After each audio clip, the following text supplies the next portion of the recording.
রায়ের প্রেশারের ফলে এক পর্যায়ে বাধ্য হয়ে যে নীলাঞ্জনের পক্ষের আইনজীবী নীলাঞ্জনের বিরুদ্ধে যেতে বাধ্য হয়েছে, সেটাই এবার স্বীকার করলো বাবুল গুন্ডার কাছে নীলাঞ্জনের পক্ষের আইনজীবী। হ্যাঁ বন্ধুরা, ভিডিওতে লাইক দিয়ে দেখতে থাকুন। নীলাঞ্জনের পক্ষের আইনজীবীকে নীলাঞ্জনা যখন শুনানি শেষ হওয়া মাত্রই জিজ্ঞেস করতে থাকে হ্যান্ডকাপ পরা অবস্থায় যে আপনার লজ্জা করো না?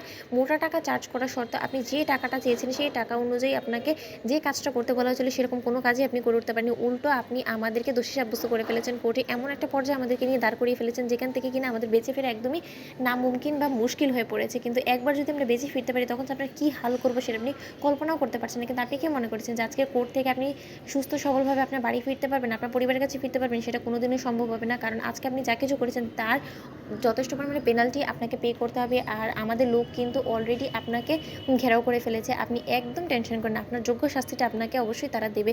অন্যদিকে রায় বলতে থাকে যে আমার যে কাজটা করার ছিল সেই কাজটা হাসিল করে ফেলেছি। এবার আমি খুব ভালো করে জানি যে নীলাঞ্জনের পক্ষের যে বাবুল গুন্ডার সদস্যরা আছে তারা নিশ্চয়ই এই অ্যাডভোকেটকে জিম্মি করে তাকে জিজ্ঞাসাবাদ করবে, তাকে নির্যাতন করবে। আর সেই নির্যাতনের শাস্তিটা অবশ্যই সে পাওনা আছে, তার জন্যই তারা যা ইচ্ছে করুক, তারপরে বাদবাকিটা আমি বুঝে নিতে পারবো।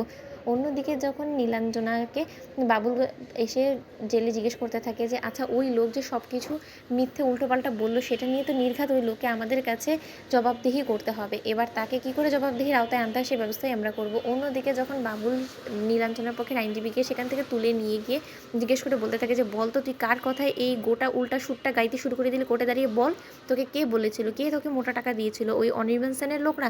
তখন এক পর্যায়ে ভয়ভীতি দেখানোর ফলে নীলাঞ্জনার পক্ষের আইনজীবী বলতে থাকে যে তোমরা প্লিজ আমাকে মাফ করে দাও, আমি বলতে এক পর্যায়ে বাধ্য হয়েছি কারণ আমাকে অনির্বাণের পক্ষের কোনো লোকই আমাকে এসে শাসায়নি, বরঞ্চ এমন একজন লোক ছিল যে কিনা মুখোশ পরা অবস্থায় আমার সামনে এসেছিল এবং সে তার পরিচয় গোপন রেখে আমাকে এমনভাবে হুমকি দামকি দিয়েছে। সে আমাকে বলেছিল যে আমি যদি তার অনুযায়ী কাজ না করি তাহলে হয়তো বা সে আমাকে এবং আমার পরিবারকে একবারে চিরতরে শেষ করে দিবে। এখন কেই বা চায় যে পরিবারের উপরে কোনো রকম কোনো আঁচ আসুক, তার জন্য আমার পরিবারকে সুস্থ সবল রাখার জন্য আমি অনির্বাণ পক্ষ নিয়ে বলতে বাধ্য হয়েছি এবং নীলাঞ্জনা এবং কোয়েলকে ফাঁসাতে বাধ্য হয়েছি। তোমরা প্লিজ আমাকে ক্ষমা করে দাও, আমাকে এখান থেকে ছেড়ে দাও। অন্যদিকে রাই যখন ওদের ডেরাটা পুরোটা পুলিশকে ইনফরমেশন দিয়ে ঘেরাও করে ফেলে, ঠিক সেই সময় রাই বলতে থাকে যে বাবুল তুমি কি মনে করছো যে তুমি চালাকি করে এরকম করে অ্যাডভোকেটকে এখানে এনে শাসিয়ে আবারও পরশুদিন কোর্টে সকল কেস ঘুরিয়ে দেওয়ার চেষ্টা করবে? সেটা আর হবে না, কারণ এই যাত্রায় তোমাকেও এবার জেলে যেতে হবে। কারণ অলরেডি পুলিশকে আমি খবর করে ফেলেছি, পুলিশ অলরেডি তোমার এই গোটা ডেরাটাকে ঘিরে ফেলেছে। এবার তোমাকে পুলিশের হাত থেকে কেউ রক্ষা করতে পারবে না। অন্যদিকে যখন সেই আইনজীবীকে জিম্মি অবস্থায়